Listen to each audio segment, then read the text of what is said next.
Recently, there have been a lot of criticism directed at Central European countries for refusing to ratify or implement the Istanbul Convention.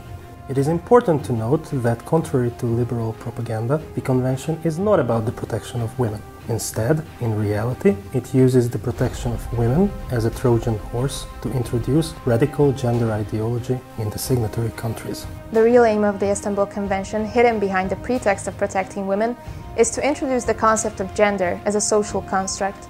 A direct result of this would be the elevation of dozens of artificial genders into national legal frameworks. This is done in order to undermine the concept of biological sex and to weaken the traditional identities of men and women. This would begin the dissolution of traditional society, and parallelly, the far left would launch its struggle for achieving legal equality of an infinite number of desire-oriented genders. We have already seen countless examples of this in the West, where gender-neutral bathrooms have been designated. Work and school environments have been made safe for all genders. The text of the Istanbul Convention also contains several radical feminist pronouncements.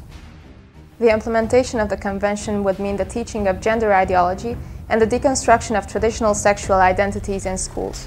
There would be gender-neutral toys in primary schools and lectures designed to sensitize the students in high schools. Tens of millions of parents would have their parental right to raise their children as they see fit curtailed. Should we allow our children to be deliberately so confused? Is this what we want? This is already happening in nursery schools, kindergartens, and schools of the West. Naturally, everybody agrees that protecting women and the victims of domestic violence in general is a noble aim. But the Istanbul Convention is not about that. It is a wolf in sheep's clothing. It is nothing short of an attempt to end traditional society as we know it. It is a radical leftist social experiment, and as such it is unacceptable. We must also see that those countries that have already ratified the Convention have not seen a reduction in violence against women. The Convention, therefore, doesn't provide any help to the victims of domestic violence. In contrast, the Hungarian practice, which tightened the criminal code and continues to expand and improve victim support services, proves that necessary protections can be put in place within the national framework. Further, we will not accept any attempts by the European Union to use procedural trickery to force the Istanbul Convention down member states' throats, including Hungary's.